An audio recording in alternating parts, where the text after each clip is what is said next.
Okay, so I'm gonna do a dream that I had last night, and I'm gonna give a little more detail.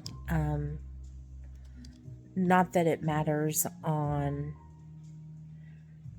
race of people or anything like that, but when I woke up and I was talking to my daughter about it, she was like, "Well, maybe it's meant for someone.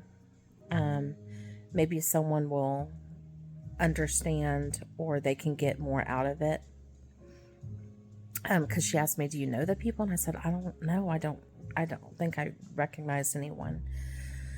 Um, so I'm going to go into whatever detail I remember, because what I remember out of the dream, those areas must be important. Um, so I remember that I was going to some kind of function at a church. Um, I've never been to this church before. I felt like I wasn't even in the same state or area that I live at right now. Um, and the church was kind of like it had a gymnasium, like a gym or something attached. Um, Kind of like you would think of a school, like the one building was the church and then one building was the gymnasium, but they were close together, and it had a breezeway and like a breezeway area, a covered breezeway, and it was like a cul-de-sac. So the parking area, you could park a little bit in that cul-de-sac area, and then you pulled up to the curved curb um under that covering, like awning, like breezeway area, and you could get out and go into the church or the gymnasium. Okay, so it was like a cul-de-sac, like a roundabout in a school, like but it was open. It didn't have anything in the middle roundabout. It was just open parking lot that was curved like a school bus loop, kind of. Okay, so I've never been to this church. I have no clue. And I remember that I may have just gotten there. I may have just traveled and gotten there or something. And I was with a group of women,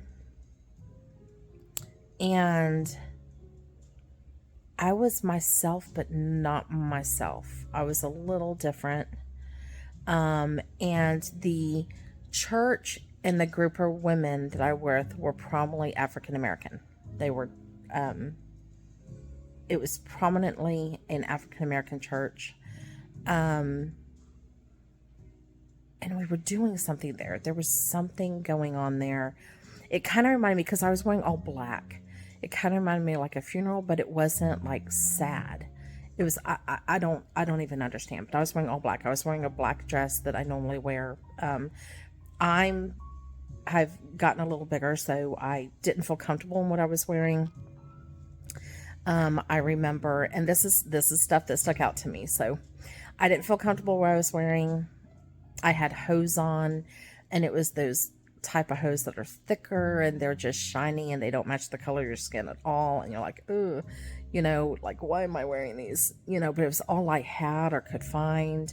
And I was wearing black, like, shoes, like a patent leather shoe, I think. Not a heel, but like a kitten heel or flat. And I was with two other women. They're African American, and they were taller than me, and they were more well dressed. Um, but okay, so the main part of the dream started in the church area, but it reminded me of the gymnasium because it was a little like open sanctuary, but open. I don't remember really seats or pews, and whatever had gone on there was ending. And we had like, everyone brought something to eat on, or the church provided snacks like cookies and muffins and croissants and things like that. Um, and I remember like kids running around because it was over a little bit. It was nighttime and it was over, and the pastor was still hanging around talking. And I was at the table and I was making a plate. I was like cleaning up, and I was making a plate of, like, it was really weird. Um, Hold on. Okay. Um, so the kids were running around. I was at the table, like cleaning up or something. And I remember I was putting things on a plate and like putting saran wrap on top of them, or one of them had saran wrap and one had just the Tupperware type container. And it was really weird. I have to tell you all details. I don't know. It was like 4 cookies, 2 muffins, and I didn't realize it, but there was a croissant underneath the muffins or something. So when I was stacking them, I stacked them on top of each other, like the plate and the Tupperware, and the pastor was standing beside me. And then for some reason, my mom was at the table, and then this boy walked by, this teenage boy, and he's like, "Oh, there's no more croissants or something. There's no more whatever type of bread it was, croissant or something like that." And I was like, "Oh no, I think there's one in here." And I popped open the Tupperware, and I was like, "Here, reach in and get it." And he got it underneath, and he was like, "Thanks." And I remember my mom being kind of like, "Oh, that's what I wanted. Like that's the one thing that I wanted to come home." But she wasn't even going to be with us. Like it was weird. And I was like, "Don't worry about it." I said I was going to give up what I had in there too because someone else wanted another thing. And so I was giving up mine as well to someone else. It's okay. We can get more. It's no big deal. We can get more. Don't worry about it. And but it wasn't even my mom. Like it didn't even look like my mom. But I knew that it was my mom that I was talking to. And then I closed up the container and I started walking out. When I walked out, um, I entered the parking lot and I stood like in the middle of the parking lot in that like bus loop type looking thing. Okay. And I was talking to the 2 women that I was with. And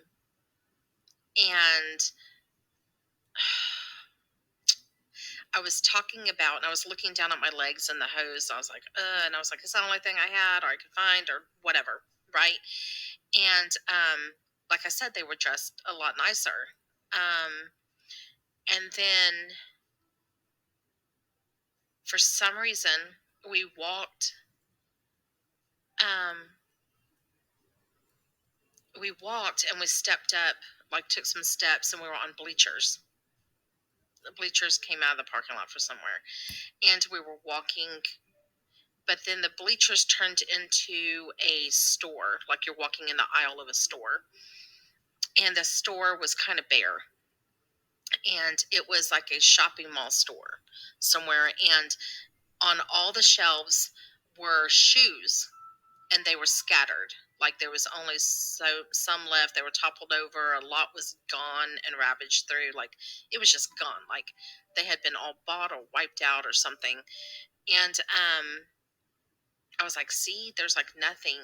And they picked up this cowboy boot, this boot, like this fashion boot. Okay. And they were like, "Well, what about this one? Why didn't you choose this one?" And I was like, "No, my calf's too big. It would be too tight on my calf." And so I remember looking really weird. I remember looking a little further to my left and them having a wider calf boot, but I was like, "No, it just doesn't even matter. It doesn't matter. Whatever. It's what it is, you know?"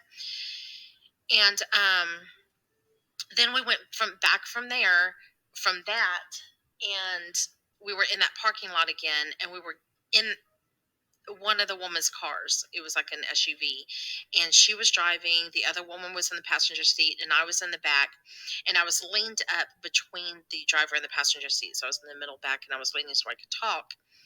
And we were talking about what we were told, like maybe the preacher had revealed or something was going on that night. Okay, now this is okay. What was going on that night as we were driving? We knew that we were going to find out if we were going to heaven or hell. Like we were going to be in we were getting a preview or something if we we're going to heaven or hell. Okay. And we knew that we were going to be changing. Like our personalities or something would come on us and we would change. Okay. And when we were talking about this, the church was in back of us. It was a street, one road, one narrow road that led away from the church as we were driving. It was dark, and the road like opened up and you could see the sky in front of us. But we were still on the road, and on both sides of that road was like rows of houses on both sides. And the houses were closer to the curb. And I remember looking out the front windshield when we were talking. Um, and I remember seeing like clouds, and I was like, they were like pink or purple, and something was going on in the sky in the front windshield, like in front of us on that front of that road, like further down, in the sky in front of us. But then when I looked off to the right side of the houses, there was like this black cloud. It was like a cloud, it was like a mist, but it wasn't a mist, you couldn't see through it. It was almost like this it was like alive, like it had life in it. Um and it was dark black, like soot looking, but it kind of like you would think of Egypt in the Exodus, like the angel of death or something that went in. And okay, so I saw this black, and it was like alive, and it was over the rooftops, and pieces like arms would come off of it. You couldn't tell they were arms, but like pieces like would start moving away from the main body of that cloud, and it would go into and down the chimney into the house. And I knew people were in that house, and they were finding out if they're going to heaven or hell. It was weird. Okay.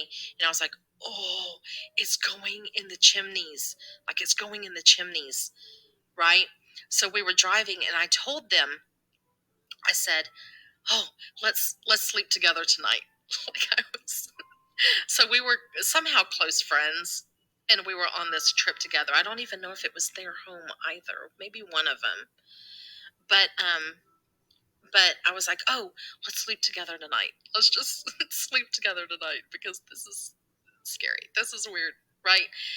And they were like, okay. And in my head, I thought, oh, what if one of us changes and starts hurting the other ones? And I was like, oh, I don't even know. I don't even know. Okay. So then it went from there. We're out of the car. Like we didn't hit a destination. The scene flopped. Okay. And instead of going to a house, like I think I remember at the beginning of the dream, we were at a hotel. And the hotel kind of reminded me of the inside kind of reminded me of like a nice Vegas hotel or something, but I've never been to Vegas, so I have no clue. Okay. But, um, okay. So I'm gonna leave it there. Okay. Just reminded me of the nice Vegas hotel, because I never saw like the lobby, just the hallways. Something about the hallways reminded me of it was some kind of hotel like that. Okay. And instead of going straight to sleep like that night, we were going to meet for dinner or something. And we had separate rooms, maybe in the same suite, a big suite, or we just had separate rooms. And we were in an elevator, and we went up or whatever, and then we went, and then all of a sudden, I'm only watching. I'm now watching, and I can't be seen. I'm watching one of the women that I'm with. And she had gotten dressed. We were going to meet downstairs, or not downstairs. I didn't know downstairs. We were going to meet for dinner. Okay. And she had gotten dressed, and she was coming out of her room. And in the hallway, in the middle of the hallway, stood a man, well dressed man. And I couldn't tell if it wasn't her husband. It kind of seemed like she had some kind of relationship to this man, like a boyfriend relationship or some type of relationship to this man. Okay. And they were talking about something, and I could tell it just seemed weird. She was really dressed up, ready for this dinner, like really dressed up or something. Not like in dress and everything, like an evening gown, but she was just really dressed up. Like she had like the fur like vest jacket on, and the high heeled boots or something, and then the nice pants, and then her hair was done, and her makeup and her jewelry, and this and that and that. Okay. And once again, I'm just explaining things that I saw that stood out. Not that I'm saying anything, but this is what I saw, the things that stood out to me. Okay. And she started conversing with this man, but they were like 10 feet away from each other. So she never went up to him. And then he started walking and turning around, and she was following him. And at the end of the hallway, you could tell the hallway kind of went, and then it turned, and then went. And the end of the hallway where it turned, it was like the hallway didn't have a roof. Like the building didn't have a roof. So you could see the tops and the ends of the like 9 or 10 foot wall or 8 foot wall or whatever it was. Okay, the walls. And behind them, where they were walking to, there was this huge, like peeking over the wall, like not even peeking, like hiding, but like looking over, like full faced and everything, and hands, was this huge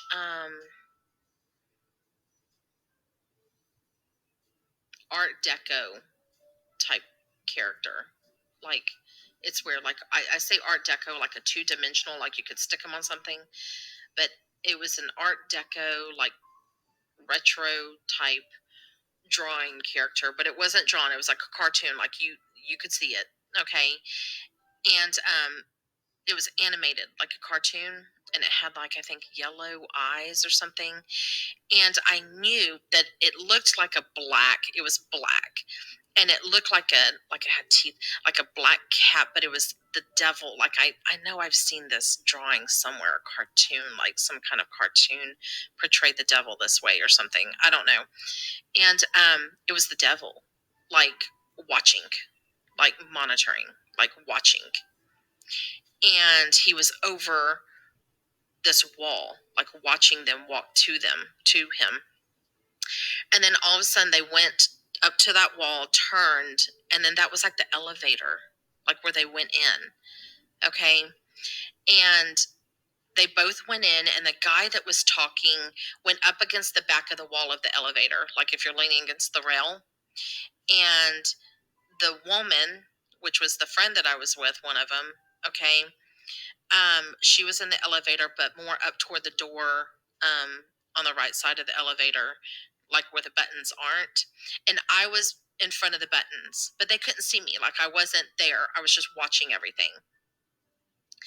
And I remember when we first got to the hotel that it only went up to like 10 stories or something. Okay. So the top button was like 10. Okay. And when she went into the elevator this time, she was thinking that, okay, I'm going to meet, not like going which direction, okay, but I'm going to meet for dinner, okay. And um, all of a sudden, the elevator button started lighting up, like, and it started moving, but it was moving down. And the guy knew that it was going to go down, okay. And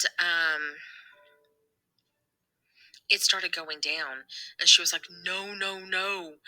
And so she pressed the button like up or whatever, and then she was like panicking, and I was panicking, like for her. Like I was panicking.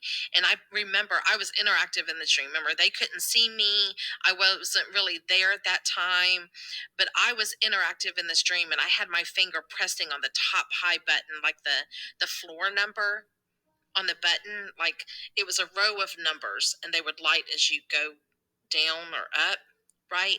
And the top one, the the the highest button, I was pressing over and over again, really quick, like up, up, up, up, up, up, up, up, up, up, up, up, up, up, you know.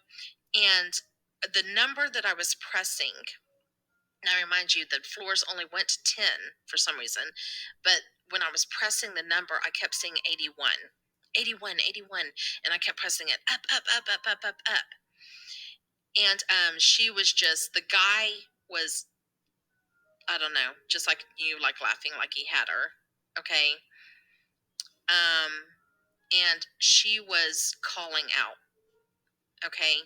Now this is, as my pressing, I'm panicked, like, no, go up, go up. She called out really weakly, but like crying, but like really weakly, like not in strength, but with heart. And she cried out, Jesus, Jesus, Jesus, right? Like, no, Jesus. And um,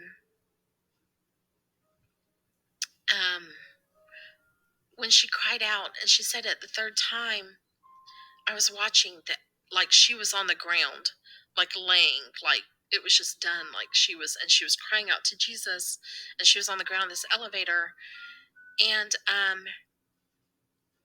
the elevator doors opened, and this man was there with two other men, one on the left and one on the right, and they were dressed like owners of the hotel, like in white suits. Like they were kind of glowy, but their suits were kind of really white, really white. And they like had the white tie and the jacket, like really nice, dressed up, like really nice, like wedding nice, but really nice, dressed up. And I knew that the one in the middle was Jesus, even though he didn't look like I would think that whatever, but in my dream, I knew the one in the middle was Jesus and the two on the sides were angels. Okay. And, like I said, she was on the ground, and the last time she called Jesus, the elevator doors opened up, and they were already kneeling. They were knelt, like one knee down, and they were already reaching for her on the ground. And he was like, "I'm here. We've got you." Right? And they put their arms and they grabbed her and they picked her up and they carried her out of the elevator. And it hit me that um, they weren't there, and the elevator door was closed, and she was on the ground calling out. But when the elevator doors opened, Jesus already knew where she was. Jesus already knew her position. Jesus already knew how to meet her, where to meet her at. She was on the ground. He was down there with her, and he grabbed her. So he knows where you are. He knows. He'll meet you where you are. You just call out to him, and he'll save you. You don't have to come clean and fixing yourself up. You just come how you are. Call out to him, and he'll save you.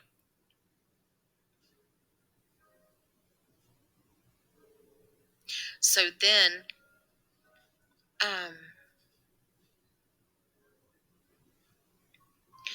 I woke up, and 81 hit me, and I was like, Psalms 81.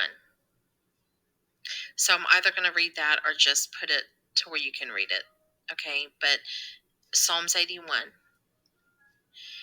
And then the number 10 for the first room reminded me of 10 on the Jewish calendar of their 10th month, which is mid-December to mid-January.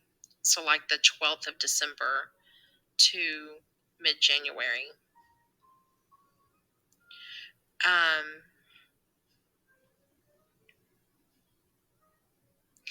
and when the beginning of Psalms 81, I think it talks about blowing the trumpet on the new moon.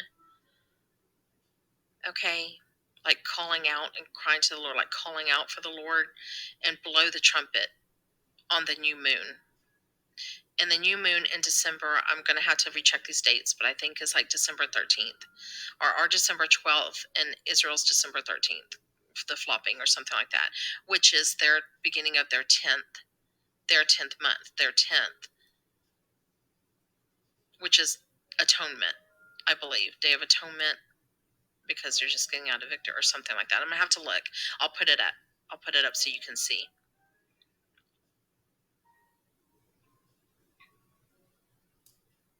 But I hope you get something from this. Call out. Make Jesus your Lord, because time is now. The time is now. The time is now. Please make a decision. And when you think you're not making a decision, you're making a decision.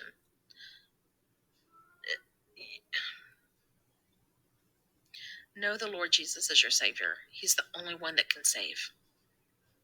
And the devil laughs when someone realizes they've been tricked and deceived,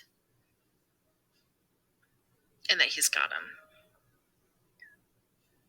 He's not your friend. He's not fun. It's not cool. He laughs when you realize you've been duped. And all Jesus came to do is save. He just wants to save.